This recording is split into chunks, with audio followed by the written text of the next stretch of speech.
السلام علیکم خواتین و حضرات، آج میں آپ کو ایک عجیب و غریب سانپ کی پراسرار کہانی سناتا ہوں۔ ہمارے گاؤں میں ایک بابا محمد علی تھا۔ 125 سال کا ہو کر 2010 میں فوت ہوا۔ ہمارے گھر کے پاس ہی ان کا مکان تھا۔ ہم اسے بابا مہندہ کہتے تھے۔ بابے مہندے میں اور بہت سی نیک عادتوں کے علاوہ ایک خصلت یہ تھی کہ اپنی دشمنی کبھی دوستی میں نہ بدلتا۔ کسی کے ساتھ ایک بار پھڈا ہو گیا تو ساری عمر اسی میں کاٹ دیتا تھا۔ اس کا سبب صاف تھا، یعنی سانپوں سے اس کا یارانہ تھا۔ دور دور سے سانپ کے ڈسے آتے تھے اور اس سے شفا پاتے تھے۔ اس کے دونوں ہاتھوں پر سیاہ رنگ کے چھوٹے چھوٹے داغ تھے۔ ہر سال اپنے ہاتھوں اور جسم پر چونکیں لگواتا تھا اور کئی پاؤ خون نچوڑتا تھا۔ اس کی وجہ یہ تھی کہ کسی دور میں ایک خطرناک سانپ نے اسے کاٹ لیا تھا اور مدتیں گزرنے کے بعد بھی اسے اپنا خون نکلوانا پڑتا تھا۔ میں چھوٹا سا تھا، تب تو کچھ خبر نہیں تھی کہ یہ کیا خوفناک عمل کرتا ہے، مگر جب بڑے ہوتے گئے تو پتہ چلتا گیا۔ بابے مہندے کو سینکڑوں قسم کے سانپوں سے واسطہ پڑا اور فتح پائی۔ انہوں نے جو کہانیاں اپنی زندگی کی سنائی ہیں وہ میں اپنی خود نوشت میں لکھوں گا کہ بہت دلچسپ ہیں، لیکن آج یہاں ان کا ایک واقعہ اپنی آنکھوں دیکھا سنا دوں۔ ہم چھوٹے چھوٹے ہوتے تھے۔ ہمارے گاؤں کے جنوب میں ایک مربع میل کا چھوٹا سا صحرا یا ریت کے ٹیلے کہہ لیں وہ تھے۔ کسی وقت یہاں سے دریائے بیاس نکلتا تھا اور اب صرف ریت نکلتی تھی۔ صحرا کے خشک پودے یعنی آکھ اور دوسری جھاڑیاں بکثرت ہوتی تھی، اور ہم لڑکے بالوں کی ڈیوٹی ہوتی تھی کہ گھر کا چولہا جلانے کے واسطے وہ آکھ اور جھاڑیاں کاٹ کے لاؤ۔ ہم سکول سے فارغ ہوتے، گھر آتے اور چچا زادوں سے مل کر سیدھا ان ٹیلوں پر پہنچ جاتے۔ یہ ٹیلے کھیل کود میں بہت سہولت کار تھے۔ خرگوش، چوہے، سانپ اور دوسری ہزاروں جانوریں یہاں ہوتی تھیں جن کا شکار ہم کرتے پھرتے تھے اور ایندھن سمیٹتے تھے۔ ایک دن کا واقعہ ہے کہ ہم دو بھائی علی اصغر، یہ 23 سال کی عمر میں ایکسیڈنٹ میں فوت ہو گیا تھا، اور میں اپنے دو چاچا زادوں علی ارشد اور علی اختر کے ساتھ ان ٹیلوں پر ادھم مچا رہے تھے اور ایک آکھ کی پودے کی جڑیں ریت سے نکال رہے تھے۔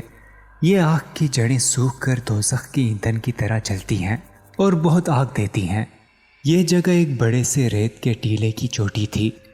ہم ریت کھود کھود کر ہاتھوں سے اور لوہے کی مدد سے نکالے جاتے تھے کہ ایک دم شوک سی ریت میں سے اٹھی۔ ہم فوراً ڈر کر ایک جھٹکے کے ساتھ پیچھے ہٹے۔ تب ہماری عمریں 10 سے 12 سال تھی۔ شوک اتنی تیز اور ہولناک تھی کہ ہم باوجود روزانہ کی جانوروں اور سانپ دیکھنے والے اس وقت کام کر رہ گئے۔ تھوڑی ہی دیر میں دیکھا تو ایک نہایت سنہرے رنگ کا سانپ اس میں سے نمودار ہو گیا۔ یہ سانپ مشکل سے 1.5 فٹ کا ہوگا اور آدھا انچ موٹا تھا، لیکن اتنا سنہرا تھا کہ اللہ اللہ! سورج آسمان پر صاف چمک رہا تھا اور یہ سانپ اس کی کرنوں میں اتنا سنہرا تھا کہ یوں لگتا سونا پھیلا ہوا ہے۔ سونے کے علاوہ اس کا کوئی دوسرا رنگ نہیں تھا۔ ہم اس سے کافی دور ہو کر کھڑے ہو گئے۔ اس طرح کا سانپ چونکہ پہلی بار دیکھا تھا، اس لیے حیران بہت ہوئے۔ اب سوچا کہ چلو اسے مارتے ہیں۔ میں نے دور سے ایک لکڑی اٹھائی اور جو ہی سانپ کی طرف بڑھا وہ ایسے اوپر کی طرف اٹھا جیسے زمین پر نیزہ گاڑ دیا گیا ہو۔ اس کی زردی میں پہلے سے بھی اضافہ ہو گیا۔ سانپ کی آنکھیں ابل کر باہر کو نکل آئیں۔ یہ آنکھیں اتنی خوفناک تھیں کہ کبھی ایسی نہ دیکھی تھی۔ میں جلدی سے پیچھے ہٹ گیا اور اندازہ لگا لیا کہ سانپ ہم سے کہیں زیادہ طاقتور اور تیز ہے، لہٰذا اس سے دور ہی رہا جائے اور اسے اسی حالت میں چھوڑ دیا جائے۔ ہماری آنکھیں اس سے دو چار نہیں ہو رہی تھیں۔ ہم نے سب کام وہیں چھوڑا اور گھر کی طرف روانہ ہو گئے، مگر دل میں ہمارے ایک خوف بیٹھ گیا کہ اب اس سانپ کے یہاں ہوتے ہوئے ٹیلے ہم سے چھوٹ جائیں گے۔ خالی ہاتھ گھر پہنچے تو والدہ نے ڈانٹا کہ ایندھن لے کر کیوں نہیں آئے۔ ہم نے سب واقعہ دگنا بڑھا چڑھا کر سنایا۔ تب والدہ نے کانوں پر ہاتھ رکھوائے کہ آئندہ وہاں نہ جائیں، لیکن ہمیں چین کہاں پڑتی تھی۔ ہمارے ٹیلے ہم سے چھٹنا اچھا شگن نہیں تھا۔ اسی وقت باغ گئے۔ بابا مہندہ اپنی چارپائی پر بیٹھا تھا۔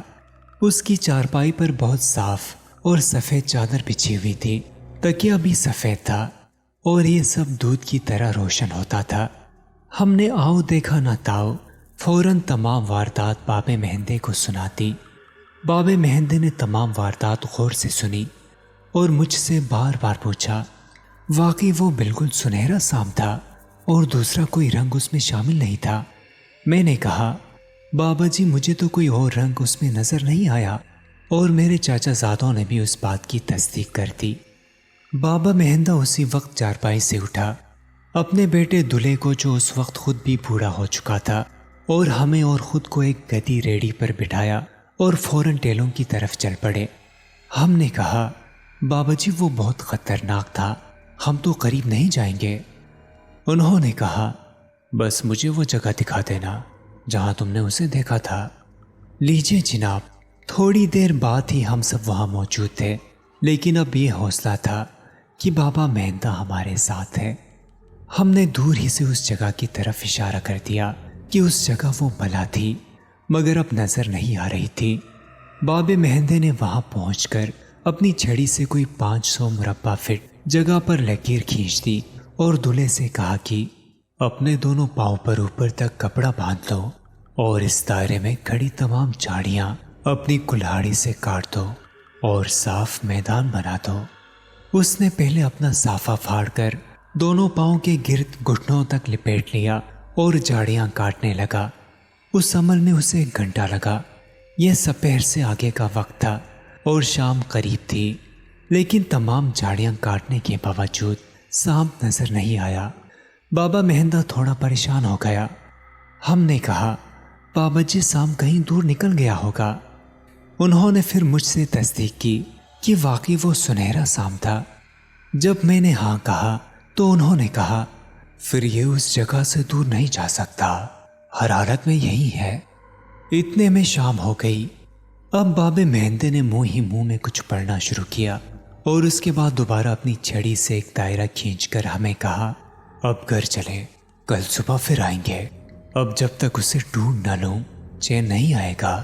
اس کا تلاش کرنا اس لیے بھی ضروری ہے کہ اگر خدا نہ خواستہ اس نے کسی کو ڈس لیا تو وہ فوراً مرے گا، لیکن اس کے منہ کو بھی انسانی خون لگ جائے گا، پھر اسے عادت ہو جائے گی، حتیٰ کہ جانوروں کے لیے بھی خطرناک ہے۔